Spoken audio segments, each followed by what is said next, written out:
아침을 시작하는 슬기로운 방법. 오늘 내게 이로운 뉴스. 류영희의 출발 새아침. YTN 라디오 노영의 출발 새아침 3부 문을 열겠습니다. 먼저 경제 박뉴스부터 살펴볼까요? 알면 대박, 모르면 쪽박. 경제 박뉴스. 복잡하고 어려운 경제 이야기를 쉽고 재밌게 풀어드리는 시간이죠. 알면 대박, 모르면 쪽박. 크리스마스가 지나도 역시 경제 박뉴스는 돌아옵니다. 참 좋은 경제연구소 이인철 소장 만납니다. 안녕하세요. 네, 안녕하세요. 네, 스튜디오에서 뵈니까 너무 반갑습니다. 그 정부가 강력한 부동산 규제를 했음에도 불구하고 요즘에 보도되는 내용을 보니까 내년에 서울 집값은 조금 더 오를 거다 이런 전망이 나오더라고요. 그렇습니다. 이 주택산업연구원은 이 국토부 산하에 있는 연구기관입니다. 1994년에 설립이 됐으니까 네. 업력이 꽤 깊죠. 이 주택산업연구원이 어제 이제 2020년 이제 부동산 시장 전망을 내놨는데 내년 서울 아파트 가격이 1.2%가량 오를 것이다라는 전망입니다. 그러니까요. 이 서울의 경우에는 서울 진입을 원하는 대기 수요는 많고 공급 부족 심리는 더 심화되고 있고 여기다가 학군 수요가 집중되고 있다는 겁니다. 또 유동성까지 이제 더해지면서 서울의 주택가격 상승세는 좀 불가피하다. 정부의 규제 빼고 상승 요인이 더 많다. 라는 얘기고요. 네. 반면에 지방은 좀 다릅니다. 이 공급 과잉 문제가 점차 해소되고는 있지만 또 그리고 이제 지방 규제에 대한 해제 기대감으로 가격 하락폭은 개선이 되고 있지만 전반적으로 보면 0.9%가량 떨어질 수밖에 없다라는 겁니다. 이렇게 되면 서울 오르고 지방이 내리니까 예. 전국적인 주택시장은 보합세에 머무를 것이다라는 전망인데 다만 이제 전세시장의 경우에는 상대적으로 전국적으로 좀 안정될 것이다라는 건데요. 전국 기준으로 전세시장 내년에 0.6% 떨어지고 서울도 0.1% 약보합 하락할 것으로 내다봤습니다. 사실 이번에 정부에서 부동산 대책 발표하고 난 후에 전세 지역 전세값이 오히려 조금 왔다 갔다 한다, 좀 위험하다 이런 얘기 나왔는데 이게 정말 어려운 것 같아요. 정책이라는 게. 맞습니다. 그래서 올해만을 놓고 보면 사실은 부동산 시장 서울 집값이 상저하고 그렇죠. 상반기에 네. 좀 안정됐지만 네. 하반기 들어서 굉장히 가파르게 올랐는데 내년 시장의 경우에는 이제 분양가 상한제가 유예됐고요. 또 다주택자의 한시적 양도세 중과가 배제가 종료되는 시점이 2분기입니다. 네. 그래서 주택산업연구원은 내년 2분기가 주택시장의 변곡점이 될 수 있다라는 건데 그러니까 올 하반기와 같은 서울 집값 상승세는 이제 멈추겠지만 소폭 오를 수밖에 없다라고 하고 있는데 따라서 내년에 어떻게 해야 되느냐. 정부는 안정적인 서울 주택시장 관리와 더불어서 꾸준히 주택 공급과 그리고 경제 상황을 고려한 합리적인 수준의 대출과 조세 정책을 주문했습니다. 네. 그러면서 이제 주택시장을 실수요자 중심으로 안정적으로 관리해야 되는 정부는 2020년에도 강력한 규제 중심의 정책은 오히려 시장의 양극화와 같은 좀 대응의 한계점이 있을 수 있다라는 지적인데요. 네. 특히 지방을 좀 심각하게 봤는데 4년째 하락세를 보이고 있다. 그런 만큼 이 하락 리스크를 좀 최소화할 수 있는 대책 마련이 필요하고 그리고 다소 이례적인 제안도 눈길을 끕니다. 온라인의 거짓 정보가 넘치면서 부동산 네. 시장을 왜곡시키고 있다는 겁니다. 온라인 정보력이 확대되고 특히나 최근에 30, 40대가 시장 진입하고 있는데 유튜브 등을 통해서 정제되지 않은 무분별한 정보가 범람하고 있다. 네. 이게 오히려 부동산 시장 왜곡 현상이 심해지고 있기 때문에 이 건전하고 균형 있는 주택 관련 정보 시스템 기반 마련이 더 중요하다라고 제안을 하고 있습니다. 네, 맞습니다. 사실 현재 경제 수준이 예전에 비하면 참 안정적으로 좋지만 이게 국민들이 체감을 못하는 이유가 상대적 박탈감 때문에 더 그런 것 같은데 지방하고 수도권하고 이렇게 서로 계속 차이가 벌어지고 또 정보가 한쪽으로 쏠리면서 왜곡이 되기 때문에 점점 길이 막히는 거 이게 사실은 더 가장 문제 아닐까요? 그렇습니다. 이 대부분의 전문가들이 이제 부동산 시장 전망을 내놓고 제언을 하는데 이 주산원의 이제 내년 전망의 특징은 이 온라인을 범람하고 있는 이제 거짓 정보들이 네. 꽤 많다는 겁니다. 그렇죠. 완전히 양극화돼 있어요. 어떤 데는 뭐 분양가 상한제로 인해서 공급 너무 부족하니까 네. 언젠가는 3.3제곱미터당 1억이 아니라 뭐 2억을 호가할 것이다. 이런 정보가 있는가 하면 반대로 이제 부동산 시장 끝났다. 그래요. 이제 네. 대폭락 시대가 왔다. 이런 식의 완전히 양극화된 정보가 있기 때문에 이 선별적으로 좀 들어야 되는데 그걸 모두 온전히 그대로 받아들이면 정말 어려워질 수 있습니다. 그러니까 이렇게 되면 결과적으로 지방의 아파트나 뭐 이런 지방에 있는 그 투자는 점점 줄어들기 마련이고 결국 뭐 이러니 저러니 해도 나는 그냥 마이웨이 수도권에 집중하겠다 뭐 이런 얘기를 할 수밖에 없지 않겠습니까? 맞습니다. 그러니까 이게 어려운 것 같습니다. 자, 그리고요. 시중은행들이 또 비용 절감 차원에서 점포를 통폐합한다? 이렇게 되면 또 사람들이 또 취직자리도 없어지고 여러 가지 어려운 거 아니에요? 그렇습니다. 지금 연말 연초 시중은행들이 대대적인 점포 통폐합에 나섰는데요. 보통 이제 시중은행의 점포 통폐합은 연말 연초에 집중됩니다. 뭐 사업 계획을 수립을 하고 내년 지점 평가를 통해서 합치거나 없애버리는데 특히나 요즘은 뭐 모바일 인터넷 뱅킹 이 디지털 뱅킹이 활성화되고 있죠. 네. 그러다 보니까 은행들이 선제적으로 점포를 굉장히 많이 줄이고 있는데요.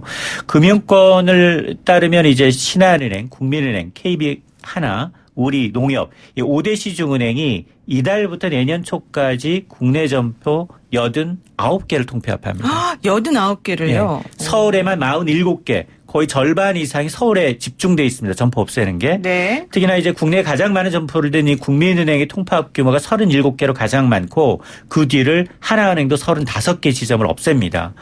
자, 이들이 앞다퉈서 은행 지점을 지르는 이유 뭐 경기 부진이 지속되고 있는 것도 있지만 정부가 부동산 규제라니까 그동안 주요 수입원이 바로 주택담보대출이었거든요. 그렇죠. 이자 수입이 많았죠. 그렇습니다. 이게 막히니까 선제적으로 이제 점포 구조조정에 나서는 게 아니냐라는 거고 또 하나는 이제 경기 침체를 우려해서 은행들이 강도 높은 허리띠 졸라매기다. 그리고 이제 인적 구조조정까지 이제 다시 이제 붐이 부는 게 아니냐라는 우려가 나오고 있는 겁니다. 사실 이제 앞으로 4차 산업혁명이 지금도 물론 진행되고 있습니다만은 결과적으로 화두는 뭐 사람이 직접 노동을 하는 것보다는 뭔가 구조적인 변화를 시켜서 하지 않는 이상은 점점 어려워질 수밖에 없는 거 아니겠어요?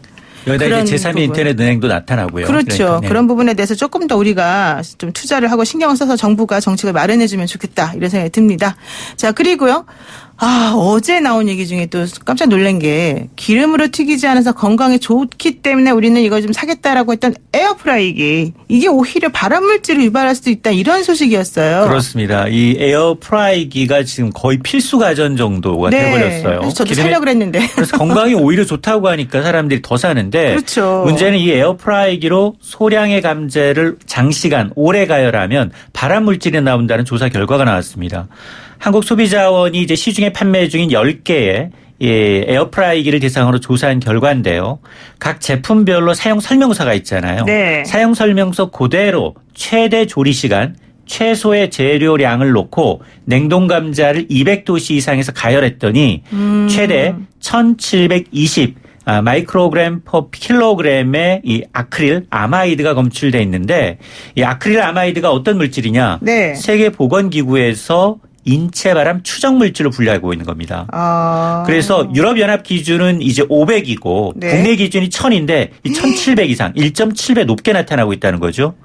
그런데 이 조리법을 좀 달리했어요. 네. 재료량을 최대로 많이 늘렸습니다.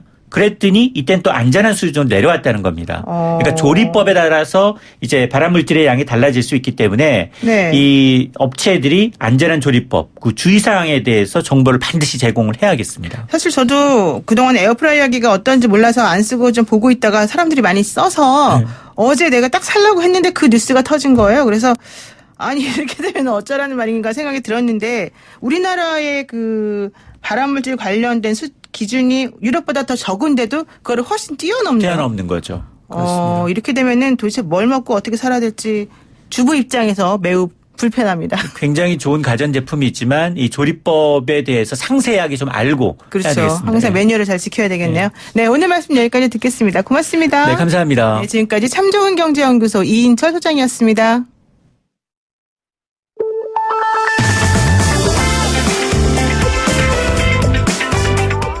영희와 함께하는 슬기로운 출근길 노영희의 출발 새 아침은 청취자 여러분과 함께 만들어갑니다.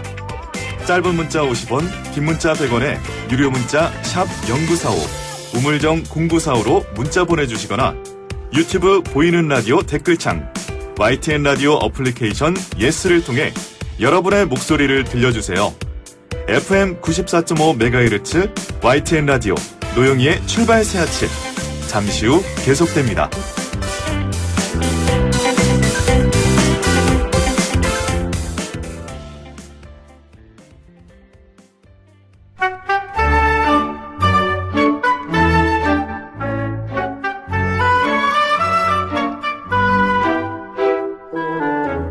네, 이번 주 우리 사회는 어떤 이슈에 반응하고 어떤 이슈에 열광했을까? 우리 사회 여론을 알기 쉽게 정말 옆집 오빠처럼, 옆집 아저씨처럼, 형님처럼 분석해주는 분입니다. 출발 새 아침의 여론택배정 뚱커벨 인사이트 K 배종천 연구소장 모셨습니다. 안녕하세요. 안녕하십니까. 앞집 오빠 뚱커벨입니다. 아, 앞집이 좋습니까? 옆집보다? 네, 그래도 옆집보다는 마주보고. 좀 앞집이 좀 더 당당한 것 같아가지고. 아, 좋습니다. 우리 배종찬 소장을 딱 크리스마스 지난 바로 그 다음날 만나니까. 네. 정말 산타 할아버지 같네요, 보니까. 그 좀 할아버지는 아닙니다만은. 네. 네, 산타 아저씨로. 산 타는 사람은 아닙니다만은. 네. 알겠습니다. 그리고 머리 스타일이 점점 잔디 인형을 쏙 빼닮고 있습니다. 네. 자, 특집 라디오 2019 뚱커벨의 민심 이런 키워드를 오늘 저희가 이런 제목으로 지금 방향을 좀 설정했는데요. 네. 오늘 올 한 해 동안 대통령 지지율 흐름부터 한번 살펴보도록 할게요.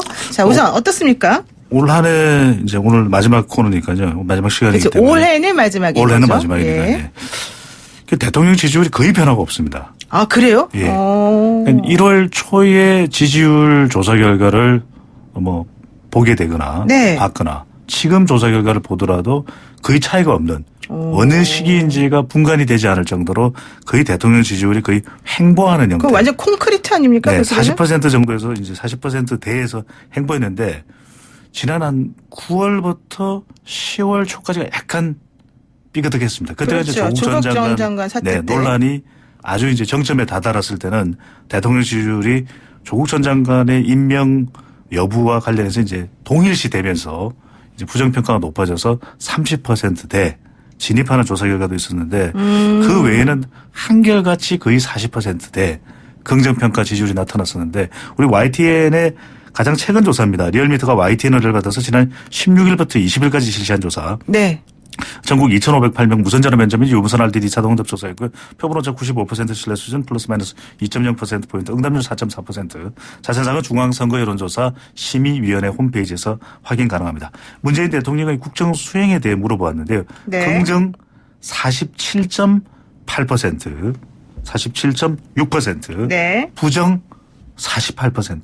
같습니다. 비슷하네요. 네, 거의 같다고 봐도. 이거 오차범위 내라고 보면 되나요? 1년 내를 보더라도 거의 변함이 없습니다.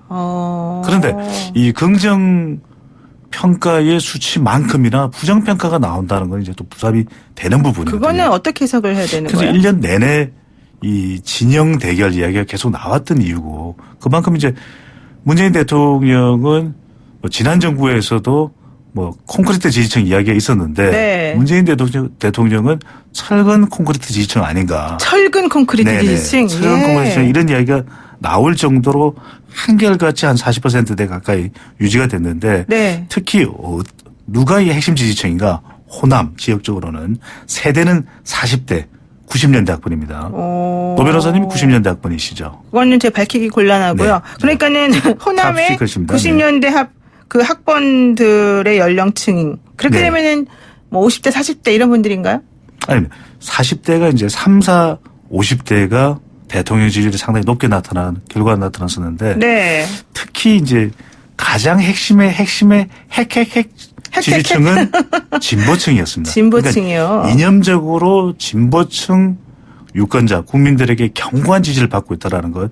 이게 역대 다른 대통령과 좀 다릅니다. 다른 대통령은 주로 세대나 지역도 상당히 중요시됐다면 문재인 대통령은 이념적으로 진보 성향의 국민들로부터 아주 견고한 지지를 받고 있는 것인데 그래서 이런 지지율이 나오는 배경이 있습니다. 또 다른 조사 결과를 하나 더 네. 소개를 해드릴 필요가 있겠네요. 리얼미터가 TBS 의뢰를 받아서 지난 18일 실시한 조사인데 네. 전국 501명 조사 방법은 앞조사와 동일하고요. 95% 신뢰 수준 플러스 마이너스 4.4%포인트 응답률 4.3% 자세한 사항은 조사기관의 홈페이지에서 확인 가능한데요. 대통령 지지를 앞으로 어떻게 할 것이냐를 물어봤습니다. 네. 그러니까 향후에도 향후에 지지하겠냐? 대통령 지지율이 과연 어떻게 나올지도 우리가 예상을 해볼 수 있는 것인데 전망해 볼 네. 수 있는 것인데 앞으로 묻지도 말고 따지지도 말고 계속 지지하겠다. 오. 41.1%였습니다. 아, 그러면은 지금 어제인가 뭐 지난번에 나온 게 49%좀 그랬으니까 네. 한 8% 정도는 사실 왔다 갔다 하는 층이다 이렇게 보는 게 맞아요? 그런데 이 41.1% 수치 왠지 기억나지 않습니까? 대통령 지난번에 왠지. 당선된 그 층 아닌가? 바로 그겁니다. 아. 지난 대선에서 이 득표율이 41.08%. 그럼 하나도 안 변했네요? 그러니까 이 41.1%를 계속 지지하겠다는 겁니다. 투표도 했고 계속 앞으로도 지지하겠다. 임기 끝날 무슨 일이 때까지. 있어도? 예, 그렇습니다. 그거 왜 그러는 거예요? 지지하고는 잠시만요. 지지하고는 있지만 철회가 가능하다는 지지층은 16.3%. 그다음에 네. 끝까지 반대하겠다. 끝까지 반대한다? 반대하겠다. 네, 그 의견도. 반대층은 26.3%. 그렇군요. 끝까지 반대하겠다가 거의 자유한국당 지지율과 비슷합니다. 아, 그러네요. 그래가지고 네, 문재인 대통령의 핵심 지지층은 매우 견고한데 이렇게 되는 가장 큰 이유는 문재인 대통령이 이념에 아주 철저하게 기반되어 있는 지지층을 확보하고 있는 것이거든요. 그래서 앞서 이제 우리가 좋은경제연구소에 설명을 해 주셨지만 네. 부동산 정책 같은 경우에도 다른 시각이 있을 수는 있습니다. 그리고 뭐 소득 주도 성장이나 그렇지만 진보층의 여론이 호응이 있다면 네. 찬성 여론을 또 받고 있다면 이건 계속 이 정책을 해낼 가능성이 상당히 높아진다는 거죠. 아, 그럴 네. 수밖에 없겠군요. 대통령 입장이나 뭐 정부 입장에서는. 그럼요. 그러니까 이 견고한 지지층을 계속 유지해가지 않으면 국정 동력이 또 흔들흔들 할 수가 있는 것이거든요. 그렇습니다. 이거 중간에 잠깐 쉬어가는 코너라고 제가 말해드려야 되나요? 우리 문자 메시지로 0345 쓰시는 분께서 네.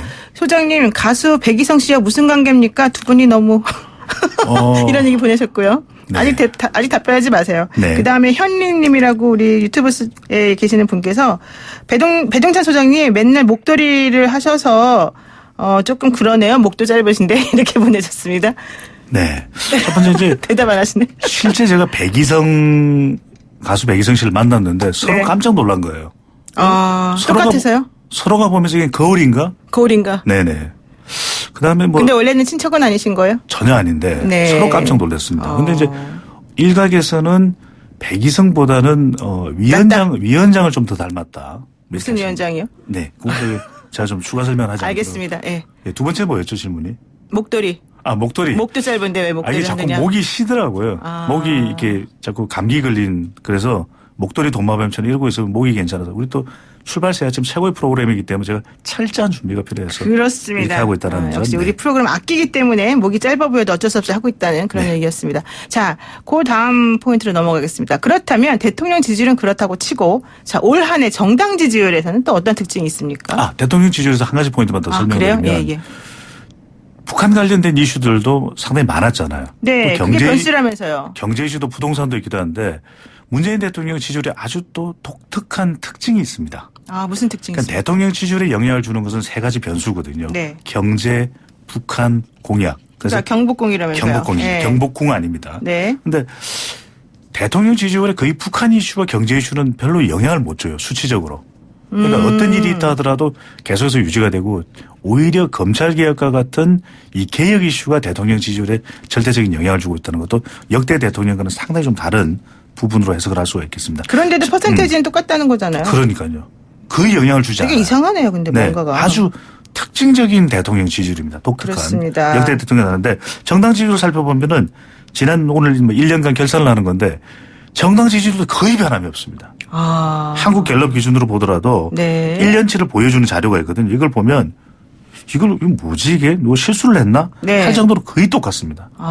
거의 정당 지지율에도 변화가 없습니다. 그러니까 바른미래당도 계속 그 상태고 정의당도 비슷하고 정의당만 이 조금 왔다 갔다 하던데요. 조국 전 장관 이전과 이후로 나뉘어서 조국 전 장관 논란 이후에는 지지율이 조금 내려간 모습. 근데 또 내년 총선에서는 정의당에 투표할 것인가를 물어보면 이전 지지율과 비슷하게 나타나기도 하고 있거든요. 그래서 정의당도 이 지지율의 변화가 있었지만 내년 총선에 대한 투표 의향을 보면 아주 큰 것 같아 보이지는 거의 똑같습니다. 정당 지지율도. 이것도 왜 그러냐. 거의 특징적으로 보면은 이념적으로 지금 정당을 지지하고 또 선호하는 것이 기준이 되고 있는 것이거든요. 네. 그래서 대통령 지지율이 올라가면 더불어민주당 지지율도 올라갑니다. 그렇군요. 대통령 지지율이 내려오면 더불어민주당 지지율도 내려오는데 어떤 정당의 지지율은 올라갑니다. 자유한국당은 올라가더라고요. 자유한국당이 올라가면 무당층의 지지율은 또 빠집니다. 왜? 네. 무당층에 샤이 보수가 있거든요. 아. 샤이 보수로 있다가 뭔가 자유한국당을 지지할 수 있을 만한 환경이 되면 샤이 보수가 샤랄라 보수가 되면서 샤랄라 보수요? 네. 지지율이 올라가는 이런 현상도 볼 수가 있습니다. 근데 원래 그게 당연한 거 아닙니까? 여당의 지지율은 그 대통령 지지율하고 좀 연동되는 것으로 알려져 있는데. 좀 패널을 좀 키워주십시오. 네. 예. 저도 너무 당연한 거를 좀 특별하게 이야기하는 게 쉽지는 않거든요. 네, 알겠습니다. 자, 그리고요, 지금 또 얘기되고 있는 것 중에 하나가 조국 전 장관에 대한 영장을 청구되면서 또 오히려 검찰에 대한 비난이 조금 있는 것 같기도 하고 이것도 조금 영향을 미치는 것 같기도 하고 이러던데요.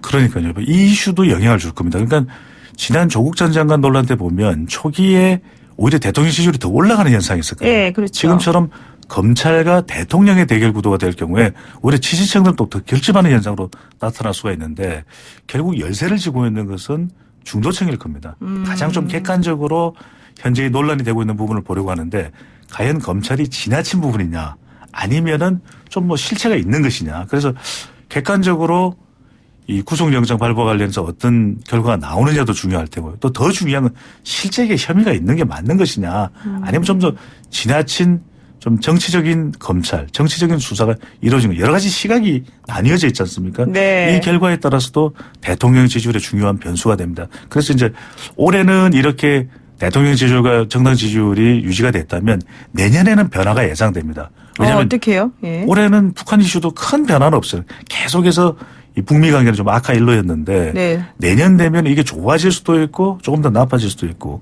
나빠진다는 것은 상당히 또 대결 구도가 또 만들어질 수가 있거든요. 이렇게 되면은 대통령 지지율에도 어떤 영향을 줄지 경제도 서서히 이제 좀 가시적인 성과가 나타나면 또 지지율이 올라갈 수도 있고 네. 또 성과가 조금 지지부진하면 내려올 수도 있는 것이고 2020년에 총선이 있지 않습니까? 그렇죠. 또 검찰개혁과 관련된 부분도 일단은 이제 결과가 나올 수밖에 없는 것이고 이렇게 된다면 내년에는 이 총선 결과까지 더해져서 대통령 지지율 또 정당 지지율이 정말 변화하는 한 해가 될 것이다 라고 전망할 수 있습니다. 뭐 어차피 총선이야 이제 중간평가적 성격이 있으니까 그렇죠. 네.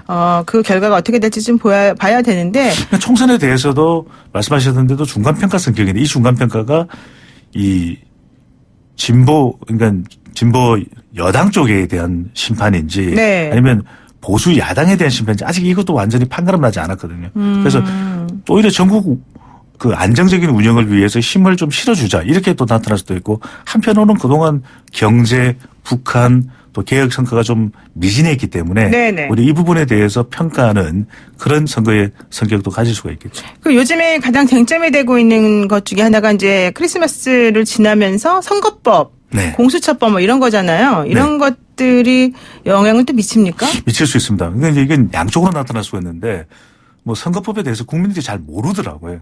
그러니까 단계별로 보면은 처음에 이 좀 다당제 형태의 또 더 많은 국민들의 의사가 좀 정당 이 득표에 반영될 수 있도록 하겠다. 그래야지 좀 다른 성격의 정당들이 또 국회로 진입할 수 있는 거 아니겠습니까? 네, 그렇죠. 녹색당도 들어올 수가 있고 또 뭐 등등등.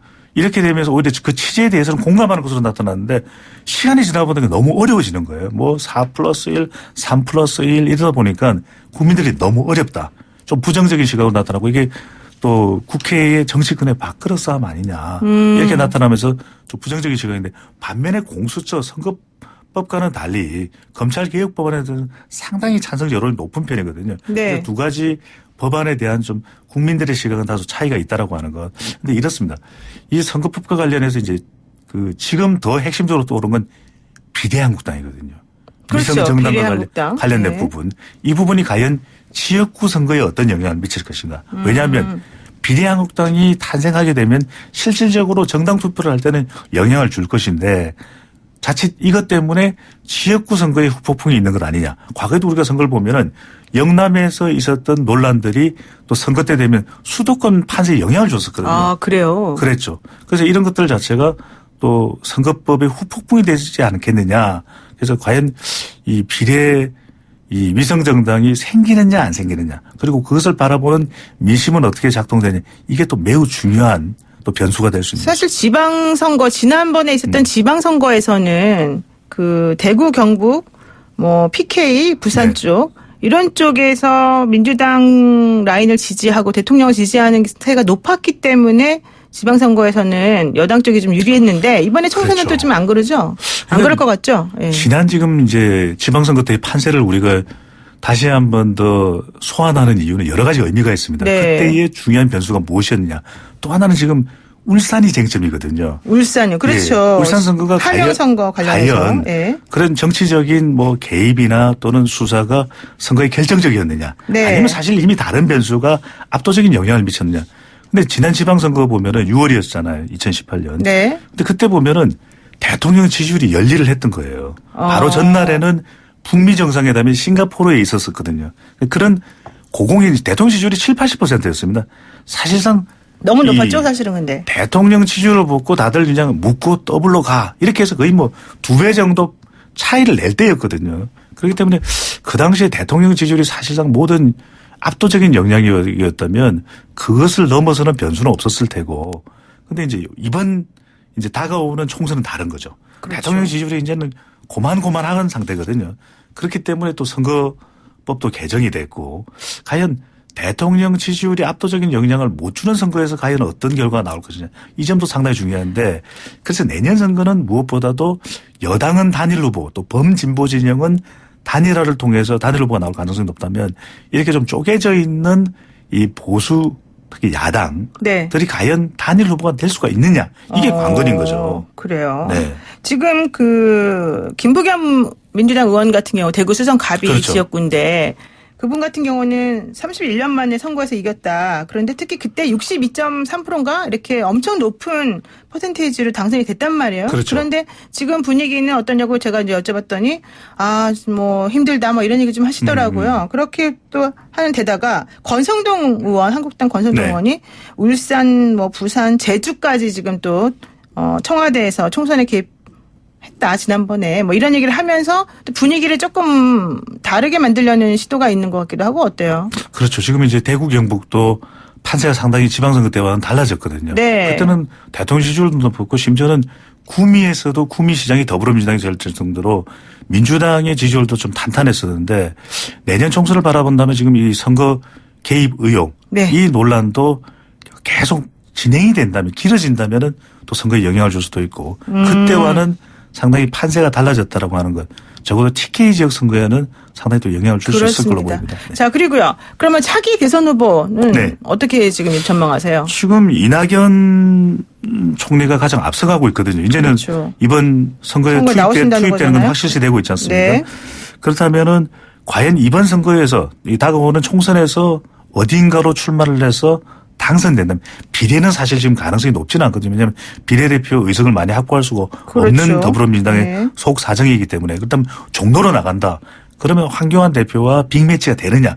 이게 사실 진짜 덩치 매치가 될 수 있습니다. 덩치 매치요. 그렇죠. 덩치가 크잖아요. 왜냐하면 전현직 총리 그리고 차기 유력한 대선 후보 1, 2위 맞붙을 경우에 지는 쪽은 상당한 타격을 입을 수밖에 없습니다. 그러면은 황교안 대표 입장에서는 안 나가고 싶을 수도 있겠네요. 선거도 그렇죠. 지금 처음 치르는 거잖아요. 그런 이유가 이제 전국 선거를 또 이끌어 가야 된다라는 명분도 될 수가 있고 그렇죠. 또 하나는 이 종로가 뭐 이제는 선거 환경이 많이 달라졌어요. 예전에 뭐 피막골, 탑골이 상징적이었다면 지금은 창신 1, 2, 3동, 수인 1, 2동 이 젊은 세대들이 뉴타운으로 많이 들어오면서 네. 상당히 민주당이 유리한. 그래서 정세균 총리 후보자가 2번이나 지금 국회의원을 하고 거기서 있는 됐죠. 거 아니겠습니까? 예, 그렇죠. 그런 만큼 이 황교안 총리가 나서기가 마뜩치 않습니다. 그런데 이게 또 자유한국당에서 나가야 된다. 그렇지 않으면 수도권 우리 전멸한다. 홍준표 의원이 그랬잖아요.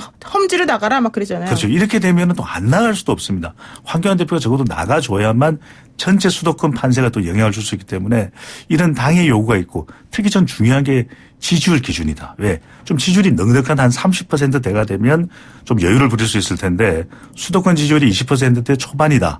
이렇게 되면 황교안 총리도 황교안 대표도 마다하지는 못할 것으로 전망됩니다. 그래서 지금 사실은 황교안 당대표 같은 경우에는 본인의 그동안 이미지와 다르게 좀 강성 이미지, 뭔가 투쟁하는 이미지, 좀 센 이미지 이걸 보이기 위해서 노력한다. 그렇죠. 이렇게 또 해석도 가능하죠. 그렇죠. 특히 또 지금 뭐 장애 투쟁을 하고 있는 장소나 얼마 전까지 또 단식 투쟁을 했던 장소가 사실상 종로입니다. 그렇군요. 네. 광화문 뭐 이런 쪽이죠. 예.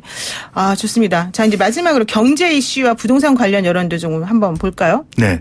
부동산이 좀 많은 영향을 내년 선거에 줄 수도 있다 이런 전망도 나오고 있는데 한국갤럽에서 쭉 흐름을 살펴보는데 뭐 구체적인 수치는 설명드릴 필요가 없을 것 같고 네네.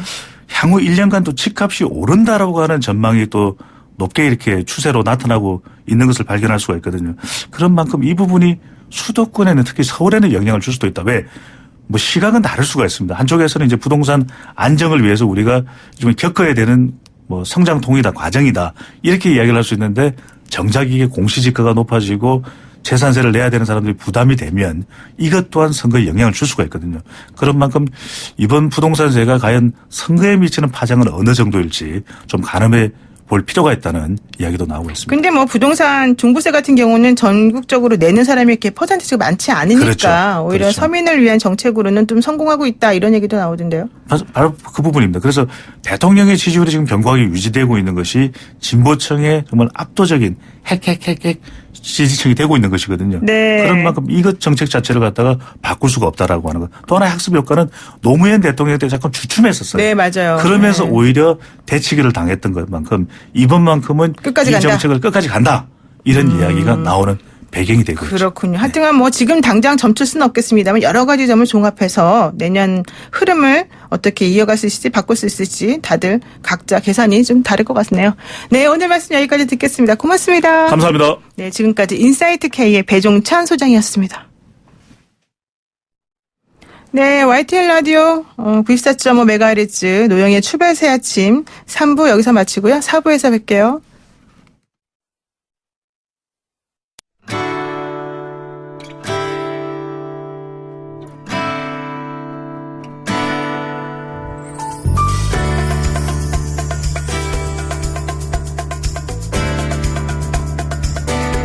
뉴스 탐구 생활. 바른 역사. 네, YTN 라디오 노영의 출발 새 아침 4부에서 우리가 만나보는 시간은요. 뉴스를 각별한 시선으로 다시 들여다보는 뉴스 탐구 생활 시간이죠. 오늘은 바른 역사 시간입니다. 역사라는 프리즘을 통해서 뉴스를 똑바로 들여다보자. 이게 저희 프로그램의 모토입니다. 전우영 한국학중앙연구원 개건교수 모셨습니다. 안녕하세요. 네, 안녕하세요. 네, 오늘은 제가 질문을 좀 드리면서 시작을 하겠습니다. 일단 크리스마스 잘 보내셨죠? 예, 잘 보냈습니다. 네. 근데 지난 24일에 한일 정상회담이 열렸습니다. 근데 결과는 뭐 저도 조금 예상하긴 했지만 실망스러운 게 많았는데요. 올 한 해를 돌아보면 일본이 진짜 왜 이럴까. 그리고 특히 그날 문 대통령이 모두 발언하는데 막 취재진 나가라고 하기도 하고 여러 가지 측면에서 조금 부적절하지 않았나 생각이 듭니다. 역사 속에서 혹시 이런 해답을 찾아보면 어떨까 생각이 드는데요. 한국과 일본이 세계 속에서 자신을 인식하는 방법이 어떻게 다른가 얘기 좀 해주세요. 너무 어렵죠? 네. 세계 속에서 자신을 인식하는 방식이 다르다. 물론 그렇게 얘기할 수 있겠죠. 네. 좀 더 좀 풀어서 설명을 하자면 국제관계를 어떻게 이해하는가에 대한 태도가 왜 한국과 일본은 다른가. 전에도 한번 이 프로그램에서 혐한과 반일에 대해서 말씀을 드린 적이 있습니다만은 네. 그럴 수밖에 없는 조건들이 좀 있었던 것 같기는 해요. 그러니까 일단 좀 보죠. 우리는 아주 옛날부터 굉장히 많은 이민족 다른 국가들하고 국경을 맞대고 부대끼면서 살아왔어요. 그렇죠. 그리고 대체로 좀 약한 위치였죠. 네, 맨날 침략 당하고 막 뭐 그랬죠. 고구려 시대에 강성했다고 하더라도 전체의 역사를 보면은 이제 약한 나라에 속했어요. 그러니까 이게 중국만 있었던 건 아니고 여진도 있었고 돌궐족도 있었고 한때 네. 또 거란도 있었고 이렇게 많은 이민족들하고 부딪히면서 국제 관계라는 걸 형성해 왔어요. 중국과 예컨대 여진족, 거란족 우리 사이에서 어떤 네. 관계와 질서가 만들어져야 하느냐. 그리고 이런 것들이 당장 1차적으로는 힘으로 만들어지지만 그것이 유지되기 위해서는 도의, 문화, 예. 이런 것들이 명분이 있어서 일종의 좀 그 관계를 네. 지속할 수 있다. 명분이 있어야 관계를 지속할 수 그렇죠. 있다. 이런 것들을 역사 속에서 체질화한 거죠. 그러니까 굉장히 명분을 강조하고 국제관계에 있어서도 옳고 그름을 따지고 그에 따라서 이제 옳지 않은 의도로 만약에 전쟁을 벌인다고 하면 이건 이제 잘못된 전쟁이라고 해서 이제 주변의 작은 나라들이 이제 같이 뭐 힘을 합친다든가 이런 일들이 간혹 생기기도 했었고 뭐 네. 그렇거든요. 그러니까 그런 식의 이제 명분 중심 또는 이제 도의 중심의 국제관계라고 하는 것들을 그것이 유지되기 위해서는 꼭 필요한 것들이다라고 생각을 하는 그런 문화를 만들어 왔어요. 반면에 네. 일본은 바다에 둘러싸여서 막 국제관계라고 하는 것이 임의로 만들 수 있는 관계였어요. 자기가 교섭하고 가기 싫으면 안 가면 그만이고 그렇죠. 누가 찾아오는 나라가 없어요. 공격하는 나라도 없었고. 바다가 많으니까. 역사상 일본을 공격했던 나라는 몽골 제국뿐인데 그것도 태풍 때문에 그러니까 일본인들이 그 태풍이 일본을 구원해준 지켜주는. 태풍이다라고 해서 네네. 바람신 카미카제라고 불렀잖아요. 그 카미카제 특공대가 그 이름에서 나온 것인데 그렇군요. 그런 상황에서 수천 년을 살다 보니까 이제 국제관계에서의 명분이나 도의 같은 것들이 중요하지 않고 우리가 가고 싶으면 가고 말고 싶으면 말고라고 하는 그 좀 멋대로 의식이라고 할까요? 우리가 네. 남들이 보기에는 그렇죠. 아니 저게 바다 떨어진 곳에 있어서 다른 나라들하고는 교섭도 쉽지가 않고 쉽지 않다 보니까 자기 안에서 모든 것들을 해결하고 자기들을 하나의 독립된 천하로 생각하면서 네. 국제관계에 대해서 어떤 이제 원칙과 어떤 대원칙과 어떤 명분, 어떤 도의를 지켜야 할 것인지에 대해서 깊이 고민할 필요가 없는 그런 역사를 만들어 왔던 것이죠. 그러다가 이제 근대에 들어와서 자기들은 가만히 있는데 비로소 이제 일본을 쳐들어오는 세력이 생긴 거예요. 그렇죠. 자기보다는 막 이게 세게. 서양 열강이었던 것이죠. 그러니까 네. 동해아시아의 중국이나 조선이나 국경 가까이 있었던 나라들은 일본을 공격하지 않았는데 저 먼 바다 너머에서 이제 미국이나. 서양 열강 미국인이 뭐 영국인이 이런 배들이 와가지고 들어오니까 아 이게 세계가 이런 게 아니구나라고 생각을 했던 것이죠. 근데 그 시대가 바로 이제 우리가 잘 아는 제국주의 시대였잖아요. 그렇죠. 도인이 뭐니 다 팽개치고 그저 유럽의 힘이 이건 서로 문화적 코드가 맞지를 않으니까 문화적 정당성이나 정의나 이런 것들을 따지기가 어려웠던 시대예요. 네. 그러니까 이 저 유럽의 힘이 들어와서 일본을 개양시키고 하다 보니까 힘 중심의 세계관을 자연스럽게 국제관계를 갖게 된 것이죠. 그러니까 1860년대에 유럽 세계 사이에서요. 도대체 왜 강대국이 약소국을 함부로 하는 것이 당연시 타당하냐? 여기는. 예. 그 타당하지 않다. 약소국도 존재할 이유가 있다. 뭐 이런 등등의 국제관계가 유지되는 기본 틀을 정리한 책이 중국에서 번역된 제목이 만국공법이에요. 만국공법이요. 예. 여러 나라가 함께 지켜야 할 국제관계의 평화를 위한 법률이다. 이게 요즘 말로 따지면 국제법 같은 뭐 그런 그런 거네요. 의미죠. 예. 국제법의 시초죠. 네. 근데 이런 것들을 번역할 때 우리는 이 만국공법의 도리가 무엇이냐 이걸 따지는데 그렇죠. 일본인들은 이게 우리한테 유리하냐 불리하냐? 있긴 있지만 네. 이거는 뭐 힘이 없으면 의미가 없는 것이다. 라는 힘 중심의 세계관을 갖게 돼요. 그러니까 네. 해석도 그렇게 달랐거든요.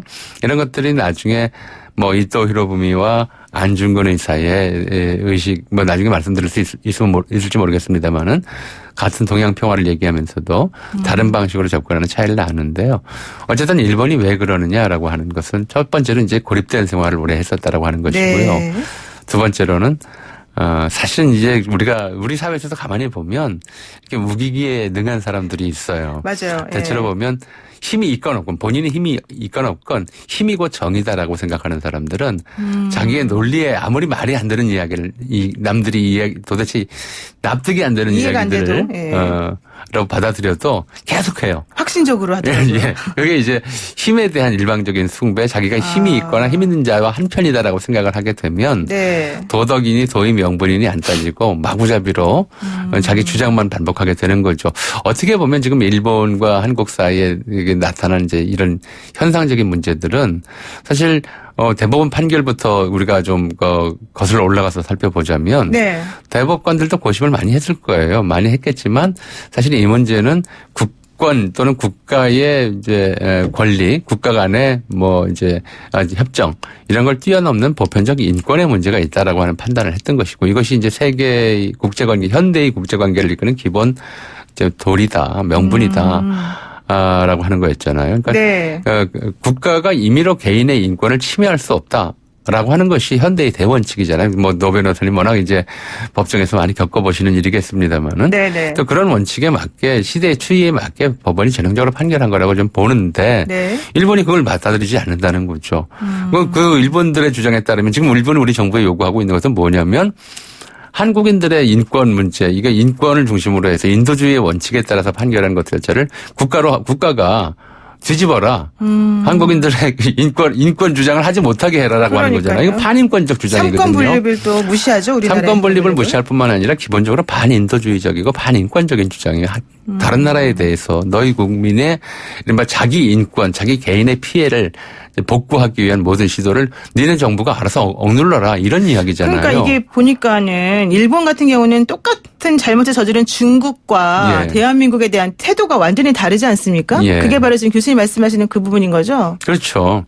힘에 대해서 힘으로만 생각할 뿐이지 이것을 일종의 도의라든가 옳고 그름. 명분, 옳고 네. 그름, 뭐 인도주의나 인권에 관한 가치의 존중 이런 생각들이 별로 없어요. 이것을 국제관계에 대해서 뭔가 기준을 세워야 한다고 하는 생각이 별로 없는 거예요. 특히 일본인 전체가 그렇다기보다도 일본이든 우리나라든 정치하는 사람들이. 대체로 힘을 숭상하는 좀 극우에 가까운 사람들이 되게 네. 이런 생각들을 가지고 있어요. 뭐 우리가 우리나라에서도 그런 모습, 아베의 모습이 일부 보이고 네. 일본 내에서도 우리나라에 좀 이렇게 인도주의적인 사람들의 모습이 같이 보이는 것처럼 일본인 전체가 그렇고 한국인 전체가 이렇다 이렇게 얘기할 수는 없지만 네. 전체적으로 이런 것들이 정치적 성향과도 관련이 돼 있고 각국의 역사와도 관련이 돼 있고 그런 경향이 나타나면서 지금의 문제가 단지 한일 간의 과거사 문제가 아니라 국제관계의 명분과 기준을 어떻게 세우느냐, 인도주의와 세계평화의 기본 원칙을 어떻게 잡아가느냐 네. 이런 문제들하고 관련돼 있다, 깊이 관련돼 있다 이렇게 봐야 될 것 같습니다. 그러니까 지금 일본이 하는 태도, 특히 아베 총리가 하는 태도 같은 경우가 기본적으로 우리가 보기에는 네. 우기고 보자. 그리고 너는 힘이 약하니까 우리 말이 다 맞다고 니네가 따라야 된다. 예. 이런 식으로 하는 것 같은데 네. 이게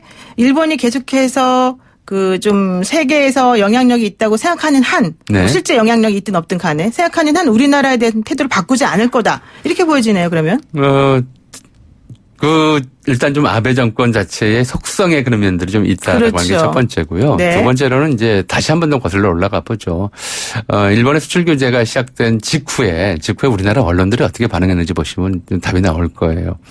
가장 대표적인 이제 칼럼 제목이 자전보다 생존이 먼저다였어요. 맞아요. 예. 일본한테 저렇게 맞대다가는 우리 경제가 큰일 난다. 무너지고 큰일 날 수 있으니까 우리가 뭐 옳고 그름 따지지 말고 일단 굽히자. 아. 이런 얘기들 우리 언론들이 했어요. 사실 70년대도 계속 그랬고 지금도 현재까지도 늘 계속 그래 그러죠. 왔어요. 예, 그러니까 예. 이제 여전히 힘 중심에 있고 옳고 그름이 아니라 힘이 곧 정의다. 힘이 곧 옳음을 담보한다.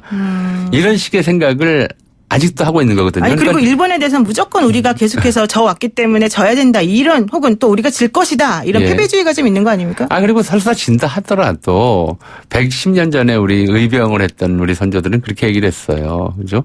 우리가 정의를 위해서 죽을지언정 그렇죠. 이렇게 노예처럼 살지는 않겠다라고 그렇죠. 얘기를 했어요. 그런 정도의 기계는 못 보여줄 망정 국민 전체를 상대로 해서 이런 우리가 죽는다라고 하는 근거도 별로 없는 공포감을 부추기고 항복해야 된다. 그리고 이건 사태를 이 지경으로 만든 우리 정부의 잘못이다. 네. 책임 소재를 완전히 뒤바꿔버리는 그러니까요. 그런 피해자 논리를 가해자를 바꾸더라고요. 예, 우리 사회 안에서 그런 논리가 횡행했잖아요. 이 사실은 아베 정부가 관행적으로 믿어온 건 이런 것이었어요. 지난 100년 넘는 역사 속에서 한국인들은 우리가 이렇게 공격을 하면 한국 내에 우리에게 협조하는 무리들이 나온다라고 하는 것을 우리도 경험하잖아요. 그게 제일 싫더라고요. 우리가 솔직히. 친일파라고 해서 분노하는 것처럼 일본인들은 그런 자들이 있다는 것을 항상 알고 있어요. 그리고 지금도 사실은 위안부 소녀상 철거하라는 시위를 한국인들이 자발적으로 하고 있고. 그러니까요. 징용 노동자, 징용이라고 하는 것은 강제동원이 아니다. 그만해라 이러면서 또 이런 우리한테. 얘기를 또 예. 하고 있고요. 위안부 피해자라고 하는 것이 사실은 한국인들이 꾸며낸 이야기다. 그러니까. 이런 이야기들을 한국인들 스스로 하고 있으니까. 네. 아베는 이제 아베 정권 입장에서 보자면 경험적으로 역사 속에서 한국인들은 늘 저렇게 분열해 왔고 한 반 정도는 언제나 일본 편을 들었다. 이런 것들을 믿고 있는 거죠. 한편은 국제 질서에 대한 자기들의 오래된 선입관이나 관념이 있고 한편으로는 한국이 지난 100년 동안 일본에게 학습시킨 게 있어요. 우리가 청산하지 못했던 것들이죠. 네네. 거기 학습 국가를 보는 거죠. 이대로 조금 더 밀어붙이면 이 정권이 무너지거나 이 정권 지지 세력이 무너지고 다시 일본의 압력에 무조건 굴복하자는 세력이 한국 내에서 정권을 잡게 되면 그때 가서 해결될 것이다라고 생각하기 때문에 네. 아베 정권이 저렇게 물러서지 않는 거라고 저는 보거든요. 그러니까 저는 이해가 안 가는 게 특히 우리나라 사람들 같은 경우에 지금 그 학자들이 좀 그런 거를 주도하고 있지 않습니까? 솔직히 말해서. 학자들이 주도한다고 보기는 어렵고 예. 그 학자들이 학자로서 학문 세계에서만 들어가 있는 건 아니잖아요. 학자들과 연결되어 있는 일종의 커넥션. 관계들이 있고 커넥션. 거기에 뭐 연구비 지원이 되거나 예를 들어 그런 것들이 있잖아요. 책 사주기 운동 같은 경우. 네. 그런 거 많이 하잖아요. 저도 네. 이제 얼마 전에 어떤 좀 유력한 집단에서 그 요즘 문제가 되는 유명한 책을 사서 선물하기 운동 벌인다는 얘기를 들었어요. 이런 일들이 벌어지고 있기 때문에 이게 학자 개인 또는 어떤 몇몇 그룹의 학자의 문제가 아니라 우리 사회의 어떤 부류가 그런 논리들이 살아나고 확산하고 그렇게 해서 한국인들의 의식 전체를 지배하기를 바라면서 활동하는 사람들이 있는 거죠. 이게 우리가 뭐 예를 들어 일본의 어떤 재단으로부터 돈을 받았다. 네. 이거 그 돈은 사실 크지 않아요. 그렇죠. 제가 볼 때는. 얼마나. 그거보다도 국내에서 모종의 움직임을 보이는 사람들이 계속 있어 왔고 그런 사람들이 직접 간접으로 이제 지원을 하고 있는 거죠. 그들은 왜 그렇게 하는 겁니까? 그렇게 자기들에게 그게 이득이 되니까 그런 거 아닐까요? 첫 번째로는 이제 일본과의 관계에서의 이득 문제를 떠나서 이제 지금 예컨대 뭐 최저임금이라든가 또는 부동산이라든가 또는 뭐 종부세라든가 전반적으로 보자면은 이제 조금 더 상대적으로 좀 진보적인 정책을 펴는 정권이 들어서는 것이 자신들의 기득권을 유지하는데 어렵다. 네, 어렵다. 그리고 그런 기득권을 유지하기 위해서는 이제 누군가의 협력을 해야 되는데 네. 아베 정권도 유력한 협력 대상자로 인식이 될 수 있는 거죠. 정말 이해가 안 갑니다. 근데 결과적으로는 일본이 가지고 있는 세계관이 잘못된 거는 뭐 당연한 건데 우리도 사실은 좀 너무 지나치게 잘못되어 있는 혹은 너무 본인 스스로 자존감을 떨어뜨리는 세계관을 가지고 있다. 이게 문제가 아니냐. 그렇죠. 이렇게 보죠. 그런 면이 그러니까 다 그렇다는 건 아니고 그렇죠. 네, 그런 일부가. 면들 일부 있다는 거죠. 그러니까 예를 들어서 이제 우리가 세계를 얘기했을 때 네네. 이제 다시 돌아가자면 올해가 이제 안중근 의사 이거 110주년이잖아요. 네네. 의거 이후에 이제 2달 정확히 10월 26일 날 의거를 했으니까 정확히 2달 지난 거고 네. 지금이 이제 안중근 의사가 110년 전에 여순 감옥에 있던 바로 그 무렵이죠. 네. 그 무렵이면서 이제 자기 일생을 기록하면서 아는 칠 역사를 쓰고 동양평화론을 썼던 네네. 그 무렵인데 네. 그때 이제 안중근 의사는 그렇게 썼어요. 동양평화가 되기 위해서는 한중일이 서로 협력해야 된다. 상대의 독립을 지켜주고 서로 협력하면서 심지어 어떤 얘기까지 했느냐면 동양평화론이 그거죠. 예, 공동 군대를 창설하고 공동 은행을 만들고 공동 화폐를 만들자는 얘기까지 했어요. 그만큼 한중일 사이에 국경 없는 이제 유대를 강조했어요. 그런데 왜 또 이런 부분을 죽였느냐? 네. 안중근 의사는 동양평화가 되기 위해서는 누가 상대와 평화롭게 지내기 위해서는 상대의 인격을 존중하고 그렇죠. 상대가 뭔가 좀 어려움을 당하면 도와주고 네. 이래야 서로 신뢰가 생기는 것이지 상대가 어려움을 당했다고 찍어 누르고 네. 빼앗고 약탈하고 국권까지 빼앗으면 그것이 이제 삼국 사이에 끊임없는 불화와 원망을 낳아서 영원한 동양의 화란을 낳을 것이다라고 생각했어요. 이건 또 이러보면 정반대죠. 그러네요. 기회가 되면은 한국을 집어삼켜서 그러니까 하나의 나라로 만드는 것이 예, 주도적으로. 동양 평화를 이끄는 길이다라고 이제 이또가 동양 평화를 주장했는데 안중근 의사는 전혀 다른 방식으로 해석했던 것이죠. 여기에 굉장히 중요한 것은 같이 평화를 이루기 위해서는 약한 나라, 당신은 우리나라가 약한 나라였는데 도와주고 부추겨주고 어려우면 보살펴주고 그러면서도 인격을 좀 침해하지 않는. 네. 이게 이른바 평화에 관한 이또보다는 우리가 침략당한 사람으로서 훨씬 더 고차원적인 생각을 했다. 그렇군요. 이걸 우리가 좀 봐야 될 것 같아요. 네, 맞습니다. 말씀 듣다 보니까 화가 조금 나면서 마무리를 해야 되겠습니다. 오늘 여기까지 듣겠습니다. 고맙습니다. 네, 감사합니다. 네, 세계를 인식하는 방법부터 다른 한국과 일본 역사학자 전우영 교수와 함께 살펴봤습니다.